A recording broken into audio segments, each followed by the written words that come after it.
बिस्मिल्लाहिर्रहमानिर्रहीम अस्सलामु अलैकुम वरहमतुल्लाहि वबरकातुहू। नाज़िकाम, आप देख रहे हैं दुनिया मेरे आके यूट्यूब चैनल और मैं हूं गुलाम नबी मदनी। इस वीडियो के अंदर सऊदी अरब से कुछ बड़ी और ताज़ा खबरें हैं वो आपके सामने रखने जा रहे हैं। नाज़िकाम, सऊदी अरब रोशन ख्याली की तरफ गामजन है।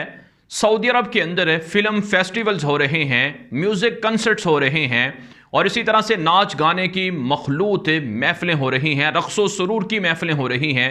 सऊदी अरब के अंदर अगर ये सब चीज़ें रियाज के अंदर हों या ऐसे दूर दराज इलाकों के अंदर हों तो फिर भी कम अज़ कम लोगों का जो गुस्सा है या गम गुस्सा है वो कम हो सकता है। लेकिन बदकिस्मती से अब ये नाच गानों की जो महफिलें हैं और रोशन ख्याली की तरफ जो सफ़र है, इससे मक्का और मदीना और हिजाज जैसे मुक़द्दस इलाके भी मुतासिर हो रहे हैं। नाज़िकाम, आप जानते हैं चंद दिन पहले रियाज सीज़न के नाम से रियाज के अंदर एक बड़ा म्यूज़िकल शो हुआ, म्यूज़िक कंसर्ट हुआ, जिसके अंदर जो बॉलीवुड के सलमान खान थे, भारत के अदाकार, उनको बुलाया गया और उनकी महफिल के अंदर कहा गया कि गाने की जो महफिल सजाई गई उसके अंदर 30,000 के लगभग लड़के और लड़कियां इकट्ठे की गई और गैदरिंग हुई। यहाँ तक कि वहाँ जो हरासानी के केस थे वो भी सामने आए, जो धक्कम पेल थी, जो लड़ाई थी, वो सब चीज़ें भी रिकॉर्ड हुई हैं और वो जो शो था उसके अंदर ये बातें नोट की गई हैं कि लड़के और लड़कियों का जो इख्तिलात था उससे कितना नुकसान हुआ है।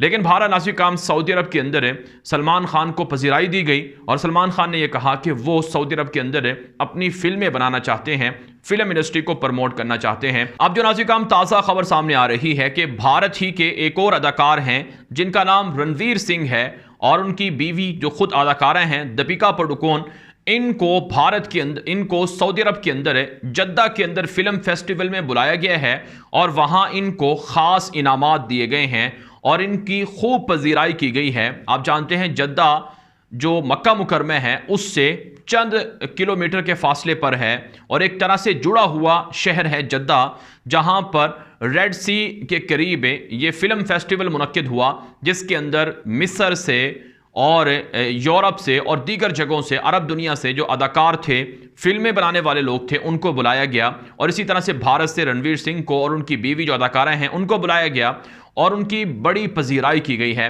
नाज़िकाम, कितने अफसोस की बात है कि सऊदी अरब के अंदर उलमाए किराम, बिलखुसूस स्कॉलर्स जो हक बात कहते हैं, दावत देते हैं तौहीद वगैरह की, उन पर पाबंदियां हैं और वो जेलों के अंदर हैं और दूसरी तरफ से अदाकारों को खुली छुट्टियां मिली हुई हैं और वो वहाँ पर जाकर मुसलमानों के जज्बात को ठेस पहुँचा रहे हैं। सबसे अहम मक्का मुकरमा और मदीना मुनव्वरा की ज़ियारत के हवाले से मुसलमानों में तड़प मौजूद है। पिछले 2-3 सालों से मुसलमानों को हरमैन शरीफैन की ज़ियारत का मौका नहीं दिया गया, पाबंदियां लगाई गई। कोरोना की आड़ में बहुत सी पाबंदियां अब भी बरकरार हैं और उम्रे के लिए जो सफ़र है वो महंगा कर दिया गया है, वहाँ पर सहूलियात को महंगा कर दिया गया है। लेकिन जो अदाकार हैं, जो फिल्में बनाने वाले लोग हैं, उनकी ख़ास पजीराई सऊदी अरब के अंदर हो रही है, जिस पर यकीनन मुसलमानों को तकलीफ़ है। और नाज़िकाम, आप जानते हैं कि तबलीगी जमात के हवाले से भी मुसलमानों के जज्बात काफ़ी मुश्तइल हैं, बिलखुसूस हिंदुस्तान के अंदर, बांग्लादेश के अंदर, पाकिस्तान के अंदर, नेपाल के अंदर और पूरी दुनिया के अंदर तबलीगी जमात के लोग पाए जाते हैं, उनके फॉलोअर्स हैं। उन्होंने सऊदी अरब की इंतज़ामिया की जानिब से जो तबलीगी जमात पर पाबंदी है, बिलखुसूस जो वहाँ पर हुकूमती इदारों के अंदर बैठे हुए मौलवी हैं, उनकी जानिब से जो मिंबरों पर मस्जिदों के अंदर खुतबात हैं, इसकी शदीद अल्फाज में तनकीद की गई है। तो बहरहाल नाज़िकाम, दुनिया के बड़े बड़े मुफक्किरीन और उलमाए किराम और स्कॉलर्स ये समझते हैं कि जिस तरह से ये रोशन ख्याली परवान चढ़ाई जा रही है, यकीनन ये ज़वाल की अलामत है और इससे अंजाम सऊदी अरब का इबरतनाक हो सकता है। दूसरी तरफ से नाज़िकाम, सऊदी अरब से एक और ख़बर ये सामने आ रही है कि सऊदी अरब के अंदर मक्का मुकरमा में हरम मक्की के जो इमाम हैं, जिनका नाम शेख अब्दुर्रहमान अस-सुदैस है, जो मक्का मुकरमा और मदीना मुनव्वरा की जो इदारे हैं उनके वो सरबराह भी हैं, उन्होंने जदीद टेक्नोलॉजी का इस्तेमाल करने का ऐलान कर दिया है कि हरम मक्की के अंदर और हरम मदनी के अंदर जदीद टेक्नोलॉजी का इस्तेमाल किया जाएगा। वर्चुअल रियलिटी, जिसे VR कहा जाता है, उसके ज़रिए से लोगों को अपने अपने घरों से मक्का मुकरमा और मदीना मुनव्वरा की ज़ियारत और मुक़द्दस तरीन जो मकामात हैं उनको देखने के लिए उनको वर्चुअल रियलिटी के ज़रिए से मौक़े फ़राहम करने का ऐलान कर दिया है। नाज़रीन, आप जानते हैं मेटावर्स के नाम से दुनिया के अंदर मुस्तक़बिल की एक नई टेक्नोलॉजी तैयार हो रही है, और ये एक ऐसी टेक्नोलॉजी है जो आज की दुनिया का जो इंटरनेट है इससे भी कहीं ज़्यादा ये एडवांस ये टेक्नोलॉजी है। इसके ज़रिए से अगर कोई शख्स दुबई जाना चाहता है तो उसे घर बैठे ही दुबई के नज़ारे जो वर्चुअल रियलिटी है, VR जो हेडसेट है, उसके ज़रिए से देखने को मिल सकते हैं। तो इस तरह की ये टेक्नोलॉजी है। अब मक्का मुकरमा के अंदर हजर अस्वद को लोग अपने घर से इंटरनेट के ज़रिए से देख सकेंगे और ऐसा महसूस होगा गोया कि वो हजर अस्वद के पास खड़े हुए हैं। VR हेडसेट लगाकर घरों से लोग बैठकर मक्का मुकरमा को देख सकेंगे, हजर अस्वद को हाथ लगा सकेंगे। तक के नाज़रीन, सऊदी अथॉरिटी ने यह भी दावा किया है कि ऐसी टेक्नोलॉजी भी इस्तेमाल की जाएगी कि जो हजर अस्वद के अंदर जो वहाँ खुशबू महसूस होती है वो भी लोगों को अपने अपने घरों से बैठे हुए महसूस होगी। इस तरह की टेक्नोलॉजी का भी इस्तेमाल किया जा रहा है। नाज़रीन, एक लिहाज से देखा जाए तो ये अच्छी बात है कि मुसलमानों को, वो लोग जो नहीं जा सकते, उनके लिए एक अच्छा मौका है कि इस टेक्नोलॉजी के ज़रिए से वो मुस्तफ़ीद हो सकते हैं।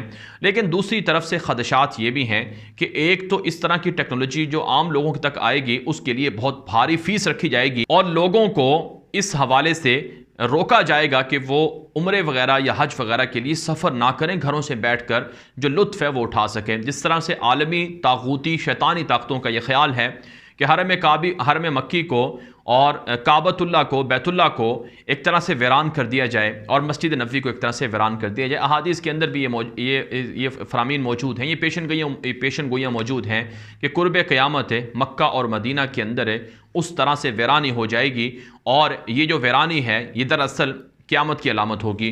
तो बहरहाल नाज़रीन, जदीद टेक्नोलॉजी का इस्तेमाल कोई माने चीज़ नहीं है, इसका इस्तेमाल होना चाहिए, लेकिन इस इस्तेमाल के ज़रिए से पसे पर्दा जो खुफिया अहदाफ और मकासद हैं उन पर भी नज़र रखनी चाहिए। नाज़रीन, एक और ख़बर आपके सामने रखते हैं। सऊदी अरब पर यमन से मिज़ाइल हमलों की मिज़ाइल हमलों का सिलसिला है वो वसी हो चुका है। सऊदी अरब पर हूसियों ने अबहा की तरफ मज़ीद मिज़ाइल दागे हैं जिन्हें सऊदी फ़ौजी इत्तिहाद ने फ़िज़ा में तबाह करने का दावा किया है। नाज़रीन, मुसलसल सऊदी अरब पर यमन से हूसी हमला कर रहे हैं। सऊदी अरब ये दावा करता है कि ये मिज़ाइल दरअसल ईरान हूसियों को देता है और ये टेक्नोलॉजी ईरान दे रहा है जिसके ज़रिए से सऊदी अरब के अमन को निशाना बनाया जा रहा है। दूसरी तरफ से सऊदी फ़ौजी इत्तिहाद ये भी दावा कर रही है कि यमन के अंदर मुसलसल कार्रवाई जारी है। 2 महीनों से लड़ाई हो रही है और इस लड़ाई के अंदर हूसियों के मिज़ाइलों के ठिकाने, डिपोज़, असलहे के ज़खायर सब कुछ तबाह कर दिया गया है और मज़ीद कार्रवाइयाँ भी जारी रखी जाएंगी। जबकि नाज़रीन, में खबर ये भी सामने आ रही है कि अमरीकी बाहरिया ने खलीज अदन के अंदर जदीद तरीन हाई एनर्जी लेज़र टेक्नोलॉजी और हथियारों का तजर्बा किया है। नाज़रीन, में ऐसी तस्वीरें जारी की जा रही हैं कि लेज़र शुआओं के ज़रिए से रेड सी के अंदर खलीज अदन के करीब जो हूसियों के जो ड्रोन होते हैं, जो ज़ेरे समंदर है, पानी के अंदर से जो ऑयल टैंकर्स हैं, बाहरी जहाज़ हैं, उन पर हमला करते हैं, उनको निशाना बनाया गया है। नाज़रीन, अमरीकी बाहरिया ने एक बयान जारी किया है कि ये जो हाई एनर्जी लेज़र हथियार हैं इनके ज़रिए से हूसियों के जो ड्रोन्स हैं, जो हूसियों के ज़ेरे समंदर रहने वाले ड्रोन हैं, धमाका खेज़ मवाद से लदे हुए ड्रोन हैं, उनको तबाह किया जा सकेगा। और ऐसी कश्तियाँ जिनके ज़रिए से ऑयल टैंकर्स को, बाहरी जहाज़ों को नुकसान हो सकता है, उनको नुकसान पहुंचाया जाएगा, उन्हें तबाह किया जाएगा। लेकिन नाज़रीन, कहा यह जा रहा है कि अमेरिका जदीद हथियारों के तजर्बात गल्फ़ और मिडल ईस्ट के अंदर इसलिए कर रहा है क्योंकि अमेरिका को पता है यहाँ पर एक बड़ी जंग लड़नी है और यहाँ पर मुसलमान मुल्कों को तोड़ना है और यहाँ मुसलमान मुल्कों पर कब्ज़ा करना है और यहाँ के वसाइल को लूटना है। इस मकसद के लिए ये उन्हीं जंगी तैयारियों का एक सबब है जो किया जा रहा है और सऊदी अरब को इस हवाले से बेवकूफ़ भी बनाया जा रहा है। बहरहाल नाज़रीन, ये वीडियो दोस्तों के साथ व्हाट्सएप पर, फेसबुक पर, ट्विटर पर, इंस्टाग्राम पर, हर जगह पर शेयर करें ताकि लोगों को मालूमात मिले, लोगों को हक़ाइक़ मिले। अपनी राय कमेंट के ज़रिए से, व्हाट्सएप के ज़रिए से दिया करें। आपकी राय की रोशनी में वीडियोज़ को मज़ीद अच्छा और बेहतर बनाया जाता है। अब तक के लिए इतना ही इजाज़त दीजिए। अस्सलामु अलैकुम व रहमतुल्लाहि व बरकातुहू।